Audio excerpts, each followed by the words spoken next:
Well, get out the tissues because everything's going to be okay is back with more adventures of Nicholas and his two half sisters dealing with life after their father's death.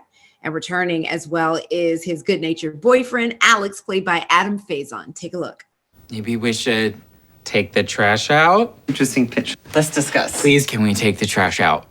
I don't know. Please. Well, see, but like, do we want to take the trash out? Do you know what I mean? That's the real question. Because like, I don't know really if I feel like it. I don't want to take it out. It's good to see you. How are you doing, Adam? I'm doing well, holding up in pandemic lifestyle. I got a couple dogs, so they've been keeping me company. Folks get to know your dogs because you post about them on Instagram from time to time, yes? You see, yeah. I love posting the pups on Instagram. I've been wanting to get them for a while, and I feel like this was the perfect opportunity, because I was I want to be able to spend time with them for a consecutive period of time. I actually brought them on set with me a couple of days for everything to be okay. Well, let's talk about this show, which Yes. I absolutely love. And we're gearing up for season 2. For those who have not seen season 1, get them up to speed and just kind of tell us what this show is about.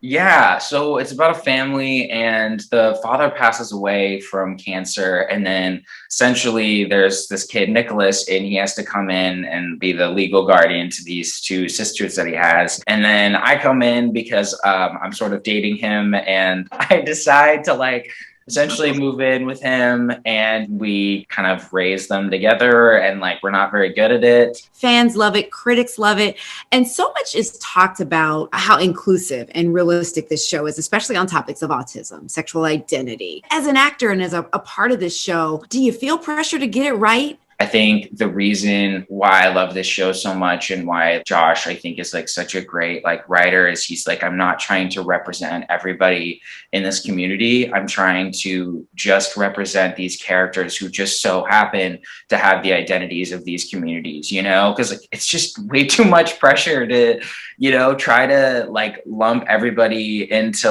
one category as this is queer, this is autistic, this is Black. And also it's probably actually impossible, because there's so many different people in each of those respective communities that we're not all one monolith. So it felt way less daunting going into it because he's I don't want you to think about what all these critics are going to say about representing this or whatever. We're just a family unit kind of living this life. And then, these identities are a byproduct of our lives. Let's talk about some of the guest stars coming in season 2. Yeah. Richard Klein and Maria Bamford. Do you get to mix it up? I know they're playing Drea's parents. Yeah. Do you get to share any scenes with them? Yeah, we get to share a few scenes together, and it was really cool getting to sort of pick their brains. They were just really kind and inspirational, so it was really awesome to work with them. Well, speaking of creating content, let's talk about your music. Yeah. Here's some of your guitar playing on Instagram.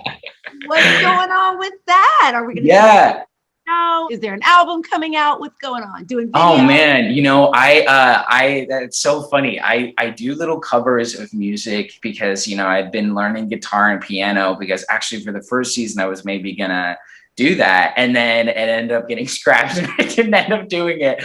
But sort of in quarantine, I've just been writing some songs, and I do voice memo recordings, and then hopefully, you do 2 or 3 of those, and then, you see if they're actual songs, and then you kind of continue, and maybe, we'll see what the future holds. But yeah, I'm big on poetry, so it kind of lends itself nicely to songwriting. You're just a Renaissance man. I love it. Is it true that you were once an intern at NBC Universal?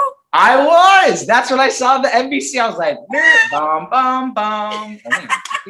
Every time. And then if you're in the airport in New York, the announcement goes bum, bum, bum. And I'm always in my head, I always got the chime in there. But yeah, I was an intern and actually here out in the LA offices. And then I was in New York. I went to go visit, and I saw the Late Show with Seth Meyers when I was there, and I got to visit 30 Rock and like see all the offices there. And it was kind of like a page program of sorts, but I went around on different assignments as an intern while I was in college. I just sort of got a whole like behind the scenes grasp of what the entertainment industry was like, so that it doesn't make it as scary now that I'm an actor and trying to also produce things as well, you know, that it feels not such like a big, you know, big bad universe, scary, whatever, you know, it feels a lot more like I can kind of know the beast more. But yeah, it was a really good time.